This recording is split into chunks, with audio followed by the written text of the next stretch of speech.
Kalau Anda kerjakan amal soleh, maka status pahalanya naik di bulan-bulan itu. Jadi kalau sekarang Anda sholat, pahalanya bertambah. Kalau sekarang Anda misalnya baca Quran, pahalanya bertambah. Kalau sekarang misalnya Anda infak, pahalanya bertambah. Mumpung masih ada waktunya, ayo tingkatkan. Nah, caranya bagaimana? Bulan-bulan haram, itu memang disunahkan kita untuk puasa. Hadisnya di Al-Bukhari, nomor hadis 1379. Ya, puasa yang sangat dicintai oleh Allah, disukai Allah setelah bulan Ramadan adalah Syahrullahil Muharram, bulan-bulan hurum. Bulan hurum itu ada 4. Dalil Qurannya surah 9 ayat 36. Inna iddatash syuhuri 'indallahi 12 syahran fi kitabillah yawma khalaqas samawati wal arda minha arba'atun hurum. Ada 4 bulan hurum. 1 Dzulqa'dah, 2 Dzulhijjah, sekarang sudah sampai 25 Dzulhijjah, 3 Al-Muharram bulan depan, yang keempat bulan Rajab. Pada bulan-bulan itu disunahkan kita memperbanyak amal soleh. Kalau Anda kerjakan amal soleh, maka status pahalanya naik di bulan-bulan itu. Jadi kalau sekarang Anda sholat, pahalanya bertambah. Kalau sekarang Anda misalnya baca Quran, pahalanya bertambah. Kalau sekarang misalnya Anda infak, pahalanya bertambah. Mumpung masih ada waktunya, ayo tingkatkan. Nah, caranya bagaimana? Kalau Anda ingin mengamalkan satu amalan, dan banyak amalan lain mengikuti, satu amalan yang lain ikut. Satu amalan, mendayung satu amalan, 2-3 amal mengikuti. Apa amalannya? Rumus nabinya puasa. Karena dengan puasa, yang lain akan ikut. Anda kalau tidak puasa, jangankan sholat sunnah, sholat fardu terlambat perasaan biasa. Tapi kalau sedang puasa, ketinggalan sholat sunnah, Anda bisa gelisah. Nambah. Anda kalau tidak puasa, jarang baca Al-Quran. Tapi kalau sedang puasa, ada dorongan baca Al-Quran. Anda tidak puasa, tuh di depan ada yang minta, belum tentu dikasih. Tapi saat Anda sedang puasa, yang nggak kelihatan mata pun, Anda catat. Cek saat Ramadan, bukankah fakir, miskin, yatim, Anda tulis, Anda cari. Dan hebatnya, orang puasa itu akan cenderung untuk meninggalkan maksiat. Dia tekan. Saat sedang puasa, dikelaksonin orang, bisa marah. Dicela, bisa membalas. Tapi saat sedang puasa, Anda bisa tahan semua itu. Minimal, takut batal puasanya. Sudah jam 5, tinggal 30 menit lagi mau buka. Dicela orang habis-habisan. Dasar kamu begini, begini, begini, begini. Masya Allah. Antum gak akan balas. Tahan. Takut batal. Kata teman, kenapa gak dibalas? Ntar habis maghrib. Habis maghrib. Masya Allah.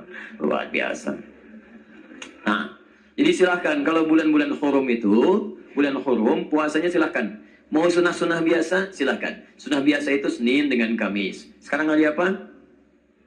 Hari Sabtu. Nanti lusa, Ahad, lusanya Senin, silahkan puasa. Kamisnya puasa. Ayamul Bid sekarang sudah lewat, tunggu bulan depan. Makanya kalau ada harinya jangan dilewatkan. Karena belum tentu hidup sampai bulan yang berikutnya. Paham ya? Nah kalau sudah mau tambah lagi, ningkat boleh. Puasa Daud misalnya. Sehari puasa, sehari tidak. Senin puasa, Selasa tidak. Rabu puasa, Kamis tidak. Silahkan tingkatkan, gak ada masalah. Tapi ingat, untuk istilah Daud, itu cuma untuk puasa. Sholat tidak ada. Tidak ada sholat Daud. Ya. Subuh sholat, duhur tidak. Asar sholat, maghrib tidak. Kamu sholat apa? Sholat Daud. Masya Allah. Cuma antum yang ngarang itu. Ya. Nah, tapi untuk bulan Muharram, bulan-bulan hurum maksudnya, itu boleh antum melebihi yang puasa Daud. Asalkan tetap ada bukanya. Ya, asalkan tetap ada bukanya. Misal, Senin puasa, Selasa puasa, Rabu tidak. Kamis puasa lagi, Jumat tidak, Sabtu puasa lagi. Karena di bulan-bulan hurum itu memperbanyak puasa sunnah. Kalau memperbanyak tidak diberikan waktu-waktu spesifik. Sepanjang antum ingin banyakin, silahkan. Tapi disarankan di waktu-waktu hari raya antum berbuka. Waktu hari raya itu Jumat. Jumat itu waktu spesial untuk kita. Maka berbuka kita di situ. Dan waktu-waktu yang khususnya dipahami sebagai hari-hari untuk berkumpul. Dia ada undangan, ada macam-macam kayak Sabtu, kayak Ahad misalnya. Antum bisa berbuka. Supaya tidak sungkan kalau kemudian diundang orang untuk datang dan menikmati hidangannya.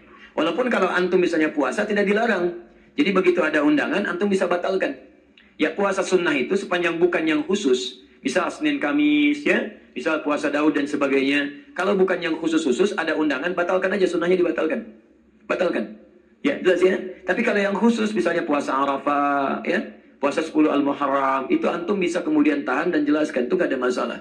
Tapi kalau yang biasa-biasa, antum bisa batalkan. Ya, tapi jangan berniat puasa untuk batal. Awas hati-hati. Ada pernikahan nih hari ini. Masya Allah, puasa ada pahala. Masya Allah. Begitu sudah masuk kepada waktunya datang. Mau kemana? Buka. Masya Allah. Dah ya. Cukup dulu ya. Cukup dulu, karena pagi ini kami ditunggu. Harus menyampaikan satu hal yang penting. Ya, dalam momentum yang penting, ada pernikahan yang saya diminta untuk menyampaikan kata sambutan untuk dua keluarga.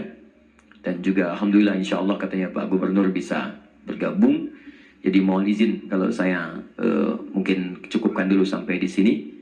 Saya memotivasi, mari kita amalkan apa yang telah kita bahas sama-sama. Teman-teman, ikuti Nabi dalam setiap aktivitas kita. Kamu, Anda, saya, kita sudah berkomitmen bahwa wa ilaihin nusyur untuk hari ini. Maka siapkan rencana Anda sampai dengan tidur kembali. Ayo, sekarang mau sholat duhur nanti di mana? Asar mau jamaah di mana? Hari ini mau membaca berapa ayat Quran? Hari ini mau menghafal berapa ayat? Ayo hadirkan dalam diri kita. Infaknya mau berapa hari ini? Harus punya posnya. Ya, tidak harus diartikan dengan uang. Bisa dengan makanan, dengan pakaian. Hari ini mau sedekah apa? Minimal dengan senyuman. Jelas ya? Mudah-mudahan Allah merahmati kita semua. Mudah-mudahan Allah memberikan yang terbaik untuk kehidupan kita dan mengampuni dosa-dosa kita sebelum kembali kepada Allah Subhanahu wa Ta'ala.